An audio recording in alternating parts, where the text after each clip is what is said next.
compatriotes, nous sommes en pleine saison d'octroi des prix Nobel.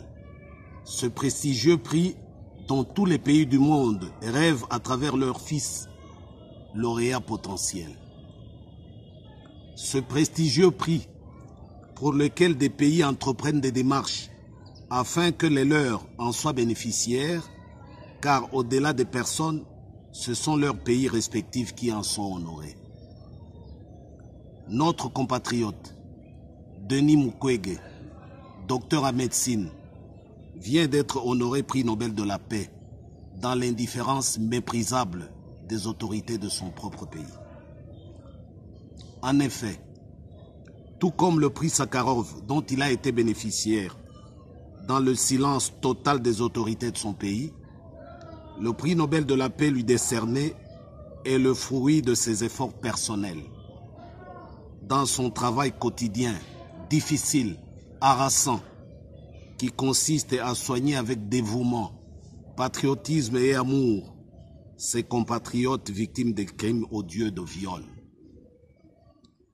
Le travail que fait chaque jour Dr Mukwege Denis aurait dû être la préoccupation des pouvoirs publics dans leur mission régalienne de protection des personnes.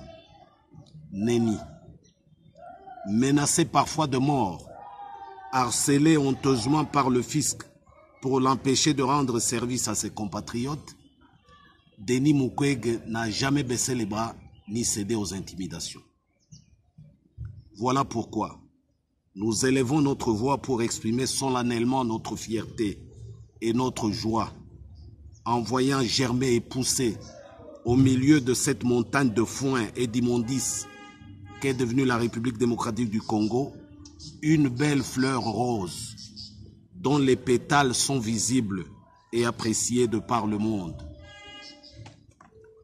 Au sentiment de fierté légitime s'ajoute celui de gratitude envers tous ceux qui ne cessent de mettre à la disposition du grand public le travail gigantesque et unique en son genre du docteur Mukwege.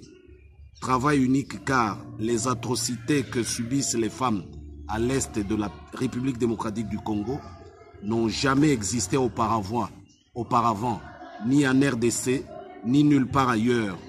Et donc, Denis Mukwege en est non seulement le témoin privilégié, mais aussi et surtout le témoin gênant. Le crime de viol est un crime imprescriptible et éligible au principe de l'universalité des juridictions. Voilà pourquoi la suite logique de ce prix Nobel de la paix consiste à relayer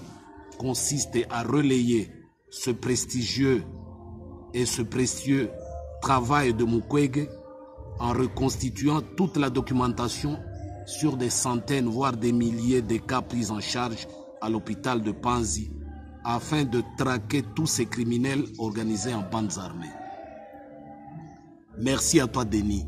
Merci à toi d'avoir permis au monde de reconnaître par ton travail la véracité des crimes odieux commis dans le silence et l'indifférence du monde, des crimes qui se commettent à l'est de la RDC, où le viol n'est qu'un coin de voile de la tragédie imposée injustement aux Congolais et dont les 617 cas de violation massive des droits de l'homme relevés dans le rapport mapping de l'ONU constituent un échantillon de ce qui devrait constituer le premier lot des dossiers dans la lutte contre l'impunité des crimes de sang dans notre pays. Bravo Denis, nous sommes fiers de toi et bonne continuation du travail. Bravo encore une fois et merci.